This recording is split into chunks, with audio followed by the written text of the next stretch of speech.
Dadhood. Modern Dadhood podcast. Adam Flaherty, how the hell are you? I'm doing well. How are you, Marc? I'm better now. I was falling asleep putting the kids to bed upstairs. Are your kids, are they asleep? The girls are asleep, and yeah, I've been sleeping myself all weekend. What the heck? And I was certain that I was going to fall asleep during the bedtime routine and somehow managed to not. You pulled through. Because when you fall asleep, it's like, it kind of ruins everything.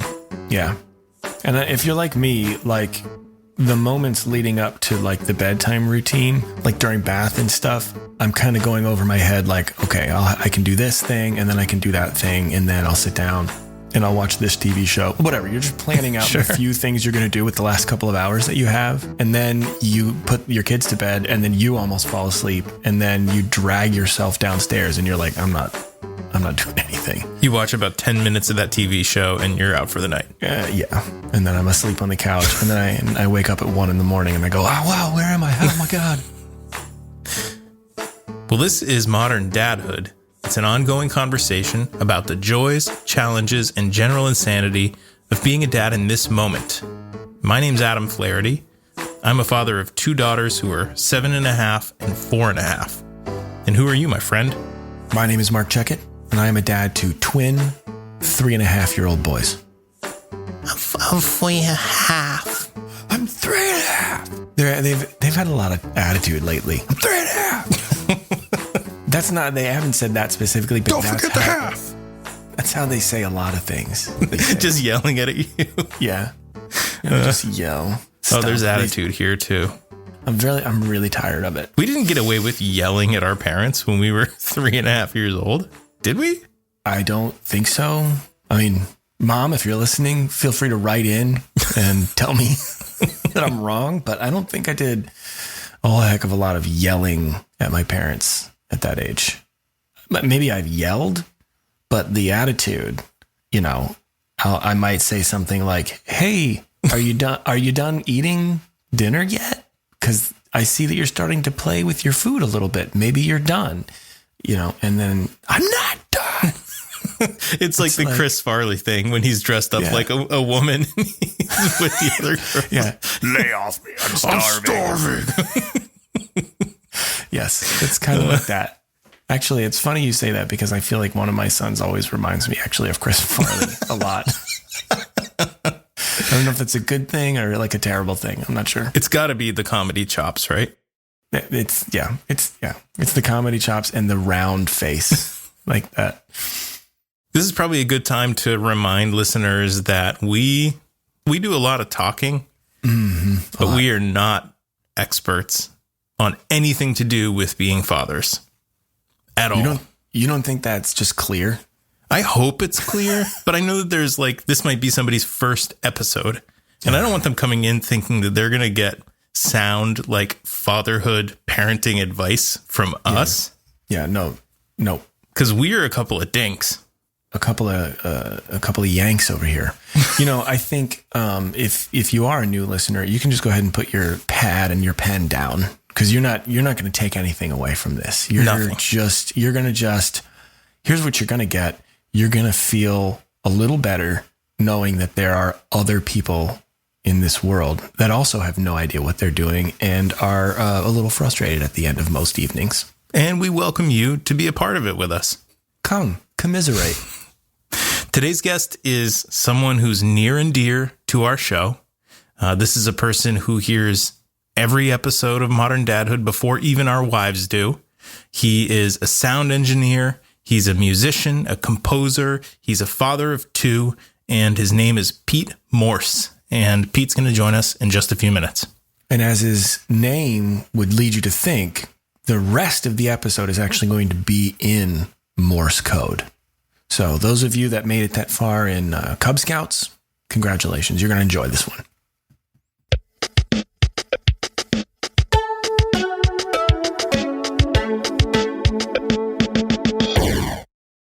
Marche? Adam Jehoshaphat. I understand that you And your wife had a kid-free outing recently. The first overnight kid-free outing ever for us since children. And if you were paying attention at the beginning of the episode, you'll know that that's about 3.5 years since we've done that. You guys have done like dinner dates and stuff. You just haven't done an overnight. That's right. We've not. Yeah. And more so than going to sleep, we were looking forward to waking up, you know, and not having to immediately go to, you know, volume 10, 110 miles an hour craziness, trying to sip a cup of coffee while you're, you know, kids crawling around on you and the TV's already on and all that nonsense. So that was great. And you're just not immediately in service to somebody else. Right. Naturally, my wife still woke up at like 5 a.m. Same with me. I can't, I woke up at 5 a.m. when she did. Really? But we said, let's let Marc sleep a little bit longer. And I'm so appreciative of that, you guys. Yeah, it was huge. It was huge. Huge. It was huge. We went for 2 nights. So it was 2 nights away. And we're lucky in that we had the person that was previously our nanny. She babysat the kids while we were gone. So they were in heaven. The kids, they had the best weekend, right? So we knew like the sort of guilty, like, oh, we're leaving the kids. Like that wasn't there. We were just like, the kids are going to be fine. We're going to have an amazing time. And we did. It was fantastic. We went out to a little place up near like Winnipesaukee. I don't know if you've ever heard of it. Winnipesaukee. It reminds me of the scene from Wayne's World. With Alice Cooper. Yeah. The Milwaukee. So my brain went there immediately. Is that anywhere near Titicaca? Yeah, it's just south. I will say this. We were excited to come home, but it was also really hard to come back knowing that we were going to have to basically just like jump right back into it with both feet. I missed him and I wanted to be with him. And we did like a FaceTime at one point. Yeah. And one of them in particular he was looking kind of sad. And I was like, what's up, buddy? What's going on? And he goes, I want to give you a hug. Oh. And I was like, well, that's a stab right in the old heart meat. Was that Chris Farley? Or the other son? Farley. It was the other one. It was David Spade. Nice. It was my son, David Spade, not my son, Chris Farley. So that hurt a little bit. That was like, didn't expect it, you know? So that was really sweet. But yeah, I was really excited to give him a big hug when we got back home. I was really excited for that. But I was also kind of just like not looking forward to the 110 mile an hour craziness. Instant chaos. Yeah. I wasn't looking forward to that part of it, but I missed him a lot. Did you bring a guitar? I didn't. I thought about it, but I wanted to be like, that's a very like me thing that I do for me. I didn't want to do that. I wanted to be present with Jamie while we were there. You know, it was an us thing. That's thoughtful. I'm fucking thoughtful. I'm like really nice. I'm a really nice guy. Yeah. You know, the other thing about me that's great is that I'm really humble about it. You know, you're a very humble guy. Thanks for noticing. Cause it's like, I could say that you're a kind, considerate, thoughtful person. Yeah. And you wouldn't be like, yeah, you know, I am really thoughtful. Yeah. No, that's not at you at all. No, not me at all, but I am. And you're right. And thanks for noticing it. And you know, people don't say it enough. I try to say it. People don't say it about themselves or about you. About me. Yeah. They should say it about me more.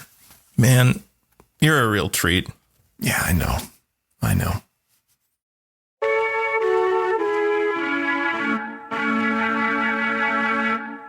Hey, here's an interesting thing about our guest today. I have never met him and I've never spoken with him before. So this is going to be my first interaction with Pete Morse. That's interesting. Is that a little bonkers? Because he has heard my luscious voice a lot. He spent hours listening to you. Way more than anybody ever should listen to my voice, but I've never heard his. That's funny, and I had never considered that because I've known him for a long time. I work with him periodically outside of the show. He does audio mixing for my video work. So it's weird to me that you have never even spoken with him. Yeah, that's why when you brought this up, I was like, that would be great. I would love to chat with him. Yeah.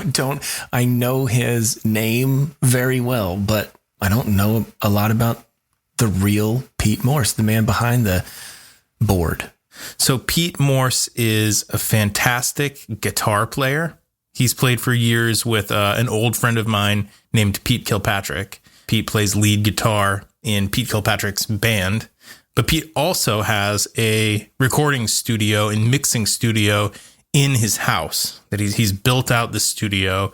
So he's a sound engineer. He's a musician, a composer, a songwriter, a husband, a father to 2 daughters, just like me. And I think they're roughly the same age.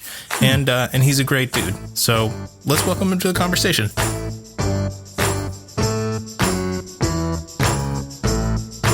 Hey, Pete, how's it going? Hey, how's it going there? Good. Yeah, good to be with you guys. You look healthy. I thank you. I'm doing well in my old age. How's your summer been? My summer has been fantastic. I've been playing a lot of music, hanging out with the kids a bunch, and being able to, get away here and there. It's been excellent. Yeah, it's a good time of year to be playing live music outside in Portland, Maine, down by the water. So as a fellow girl dad, I'm guessing, Pete, that you and I probably are experiencing some of the same stuff in our lives right now, but maybe you could take a minute to share a little bit about your family. Yeah, so I have 2 lovely ladies. I have Piper and Molly. Piper is younger. She's almost 5 years old, and Molly is almost 7. They have a fantastic mom. My wife, Karen, she's just a fantastic mother. So I'm very lucky in that regard. Shout out. Yeah, it is a little bit of a shout out, but just being able to hang out with my girls, especially having the business at home. And that's been like a huge perk of, sort of building the business at home, is just being able to have that one-on-one time sort of with my kids and sort of not be too far removed from them. But they're awesome. They're surprising me with how well they're able to just navigate most situations. It's been really cool. So you just mentioned this, you built this business. So that's Red Vault Audio. And I think our listeners are going to know that name pretty well because they hear it in every episode, as long as they stick to the end of the episodes. You think our listeners, I think they're sticking to the end. I hope so. But and Adam has told me a little bit about this, but you've built this amazing recording and mixing studio in your house or just off the side of your house or something like that, right? But I know that you've also had studios outside of your home. So I just wonder if you can tell us a little bit about the path that led you to building this studio in your home, because I imagine it's not just because you didn't want like a commute anymore. Right. What was that process like for you, and what led to that decision? Seems like a big decision. Well, first of all, I'm a homebody. I love to just kind of putz around at my house. So I started Busted Barn Recording, which was, the incarnation before I started Red Vault. And I started that up in Freeport, Maine. From there, it kind of evolved to building out my apartment in Portland, moved all my gear into my apartment at the time, then moved to Halo Studios in Wyndham. And the 4th place that I had my studio was I moved it to St. John Street in the old railroad building. Kind of the reason why I wanted to shift it to my house is I just felt, especially in this business with a profession that you absolutely adore, it leads to you staying at work, longer than you probably should. And you get carried away with stuff. You just get wrapped up in these projects, and before you know it, it's 8 o'clock, 9 o'clock at night, and you should have been home 4 hours ago. So it was something that I wanted to kind of get away from as soon as I knew that my wife was pregnant with our first child. I just wanted to be a little bit more accessible. So in developing the studio, I've created my own hours where I'm able to help out with the girls in the morning. I work all day. I am, responsible for certain things like picking them up from school and whatnot, bringing them home. But, once they go down, I have a good 3 to 4 hours where I work by myself, which is very productive. I've really wanted to build a space that I could feel completely comfortable in and know sounds amazing and I trust. I know that when I'm working from home, I can basically assume, at least with my girls at this age, 7 and 4, that I'm going to lose some of my productivity during like traditional business hours, just as a function of being home and them, being home, getting ready for school, coming home from school. So I find myself putting in time in the early morning, like before the kids are up, or after bedtime, like right now when we're recording. So how does that work for you? Do you try to set clear boundaries, or does it tend to kind of like blend together and you find like productive hours when you can? I work at night usually. I'm not much of a morning person. I try and cut off at 11 o'clock. But it's 3 hours that I'm able to get a lot done. It's been very challenging, over these last, year and a half, 2 years. I don't know how long this COVID crap's been going on, but, everybody's been home. So there have been a lot of frozen dance parties in my studio. A lot of the girls just will break in here. And over this past year, it's just been a lot of interruptions. It's been very difficult sort of to sometimes, when I get into projects, I'm pretty locked in and whatnot. And I have 2 doors here that separate the studio from the house. But, the girls come in here all the time. I mean, it's funny you bring this up because I wanted to ask, obviously the work that you do is very sound sensitive, very noise sensitive, right? So and you're talking about your kids kind of coming in, especially during COVID when they're home more than they maybe normally would be during, maybe afternoon working hours, but they must have come in at just the wrong time before, right? I mean, is that something that you've got to deal with regularly? And I guess almost furthermore, like you said, your kids are 5 and 7. Like, are they at a point where you can sort of sit them down and explain to them why they can't? How do you navigate that? They don't understand that. That is something that is very challenging to. Yeah. Especially my oldest will come in and she'll be like, yeah. I know daddy's got to work, Oh, really? You're mixing the new Guster record? Yeah. I think that we're going to be listening to Into the Unknown right now, actually. But, I think before this COVID time, I mean, I didn't have that problem really during the week at all. I would work, I work sometimes on the weekends, but I think we've all had to kind of adapt to dealing with this. Then at the same time, I mean, I'm happy to be able to be comfortable at my house doing what I love. And I always picture that in the back of my mind because it's actually pretty great that I have that luxury. You mentioned, that everybody's had to adapt in a lot of different ways. So here's a question that our listeners might find helpful. One of the ways that so many of us have had to adapt during COVID is that we're spending tons of time in meetings on Zoom. I wonder if, as an audio person, you have any pointers for people on how to get like a little bit more out of their Zoom meetings in terms of their sound, like thinking specifically about like any microphones you recommend, anything that people like should not do, or like mic placement or that sort of thing. Can we pick your brain on that a little bit? Oh, yeah, absolutely. Zoom audio is horrendous. And And it's been very interesting to kind of figure that out, to try and make that sound presentable when you're doing any sort of media. You really need to think about the environment that you're in. So if you're recording something and you're in a huge noisy space, or you have like your air conditioner on, or if you can hear a bunch of background noise, that the signal to noise ratio is going to be off. And it's great when you have any sort of a mic that you can use. If you have some sort of a USB mic, the closer that you can get, as long as you're not yelling, you're not overloading the mic signal going into your computer, you have better signal to noise ratio. You're not hearing a lot of the outside sound.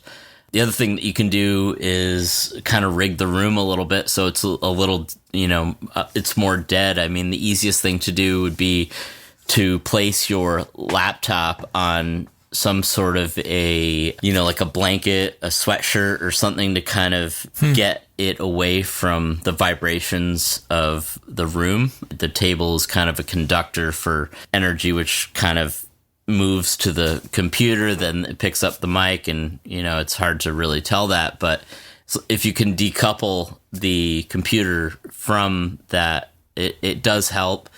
If you're doing anything for any sort of podcast, any sort of media where it's going to be saved and replayed and whatnot, just try and move into a quiet space. It's a great space? Your car. If you have internet, if you can get internet in your car, like if you're at your house and you can get the internet from there, or you can tether onto your phone, your car is pretty quiet, all things considered.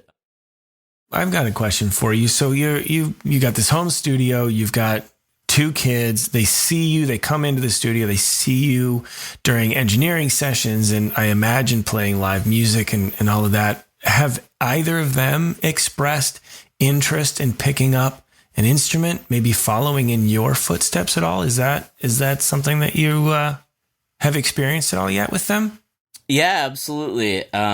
Molly, more than my youngest daughter, Piper, she's been way into it, and it's cool to have her come in and see what I do and play the guitar and come to gigs and, sit in the front row and just totally into it. And then she'll come back here, use some of, what she's learned from the ukulele, and then she's, starting to write her own lyrics and stuff like that. So it's been really cool to see her try to create these songs. And in my studio, there was a bunch of neighborhood kids that would come in here and we do ukulele classes. This was basically every class I gave, I would do it for beer. For her, with this ukulele class, these are all neighbors that live really close to us, so they are always over all the time. So when they get together, they write songs together. And before Molly really knew how to write, she'd tell me what she wanted to say in her song, and I'd write them out for her, and she would sort of improvise it. But it's been really awesome to see her trying to express herself with music. I don't want to just expect them to love music. I don't want to expect them to love to play a certain instrument. Kids get to a certain age and you're just like, oh yeah, well, they're going to learn the piano. I remember when I think it was 4th grade, my mom was like, you're going to play the saxophone. I was like, oh, okay. And so I learned the saxophone, and then I, got to 8th grade and I was like, fuck the saxophone. I want to play guitar. And so I don't want to be a parent that really forces anything on my kids. I'm not going to say, you're going to play the saxophone for, I'm not going to be that parent, but I want to be able to provide them the opportunities to see what they like and what works for them. And it's been a learning process for me as a parent to also talk to my wife, Karen, in terms of how we want to proceed with their education in music, if that's what they want to do. Well, it's cool what you're doing with the neighborhood kids. It's a really amazing thing that you're offering. People can find more about you, Pete, and about Red Vault Audio at redvaultaudio.com. What's the best way for people to get in touch with you? You want people to email you or to find you on social media? Yeah, I suck at social media. Just email me. I'm not good on the phone either. So yeah, I mean, in terms of a plug for the business, the majority of the stuff that I do is post-production related. Therefore, I'm working with pre-recorded audio and trying to enhance their sound as best I can. Well, we can certainly attest that you take our recordings and make us sound as good as you can. And we realize that we're not always able to give you the very most crisp and clear sound. So thank you for all that you do for Marc and for me. We're so grateful that you've been a part of this for as long as you have. I do it because I admire what you and Marc are doing. I think it's a subject that is very important, I feel like, for all dads to understand how important their role is in their child's development. I think it really helps us dads, kind of stay on track and realize what's important in life. So thank you. All right, man. Nice to see you. Have a great night. Thanks for doing it, Pete. Yeah, Thank you. Thanks. Bye.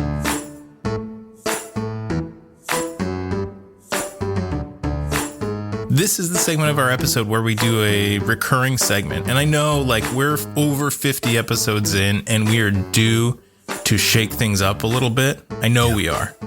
Yeah. But before we shake things up, I know that you have, did I just say that? Why do I always say it when it's your thing to say? It's my thing. It's one of the few things I've brought to this modern dadhood table is the fact that I say this. I'm sorry to always try to take that away from you. I'm sorry. That's all right. I deserve it. Marc, I understand that you have a did I just say that out loud to share with us. Can I toss it over to you? So here's okay. So a lot of these in this segment are things, and I think parents find themselves in this position a lot. Things get a little chaotic, a little crazy. Things are happening fast. Something goes down, and you say something, and afterwards you're like, "Ugh, did I just say that out loud?" Hence the name of the segment. In this instance, I knew that I was about to say did I just say that out loud? I had to say it anyway. It wasn't a chaotic moment. It was actually kind of like a quiet, almost serene moment. I was in the bathroom with just one of my kids, and the bath was already drawn, sudsy, bubbly, and what was the temp? Nice and warm. A nice 82 degrees. Okay, is that too hot for a child? Am I going to get in trouble?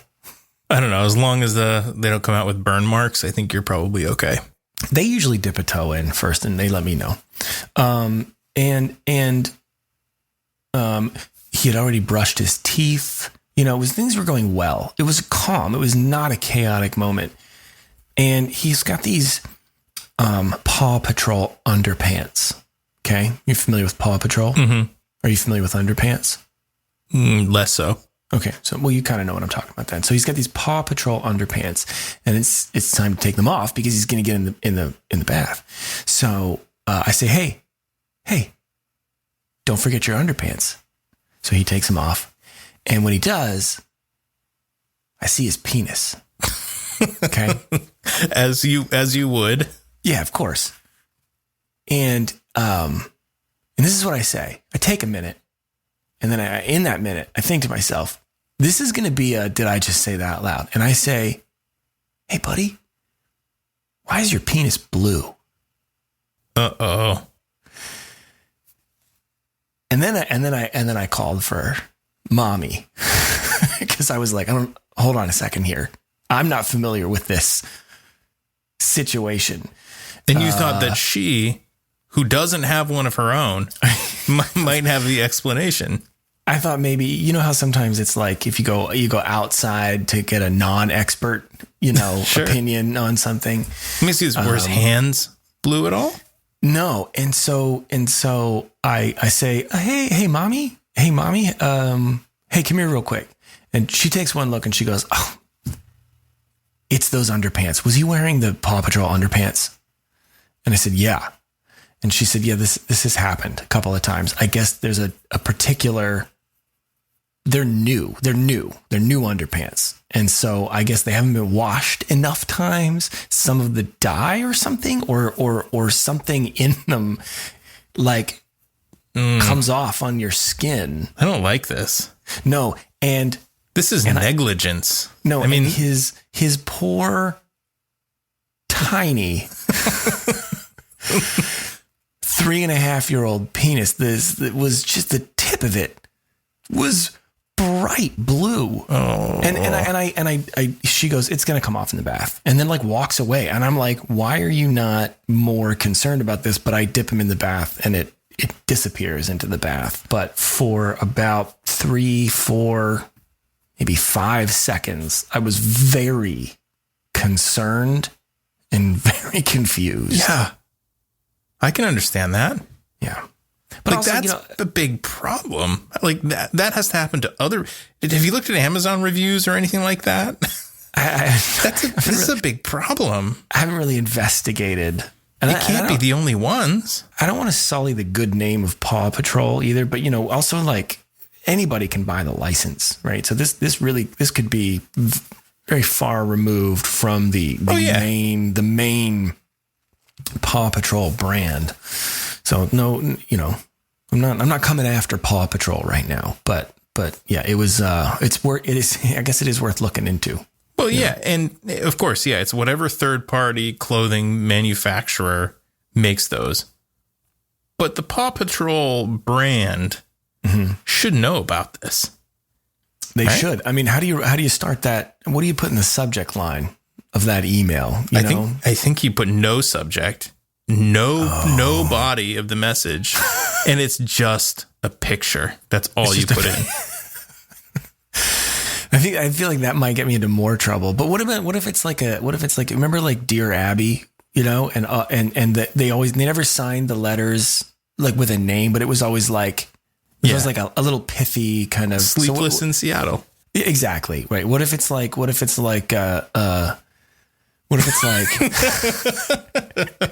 Blue Penis in Epping? Yeah. So little investigative work for me to do still, I think maybe there into this said third party underpants maker. But that was it. Did I just say that out loud? Well, thanks. That was deeply personal. And, thank you for sharing that. Here's the thing that I know for a fact. My son, later in life, will absolutely hate me for telling the story. Oh, there's plenty of stories in the last 52 episodes that he's going to be none too pleased to relive. Yeah, probably. I feel like that one's going to rise to the top, though. Anyway, you're welcome.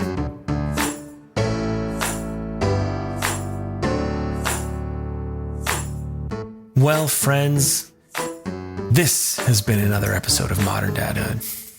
You can find Modern Dadhood wherever you like to listen to your podcasts. That might be Apple, Stitcher, Spotify, Amazon, iHeart, Ticklecasts, Pocket Ears, Warlock, Podsy, Podzer, PodTube.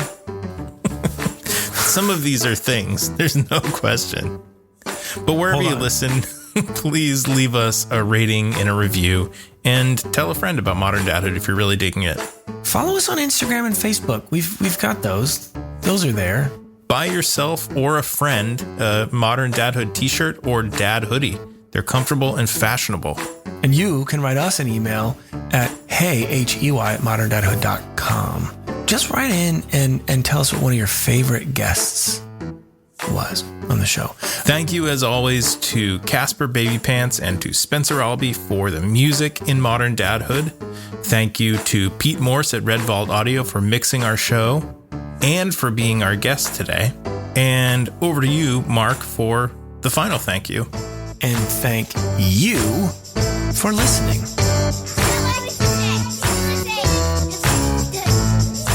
Podcast. Just a modern.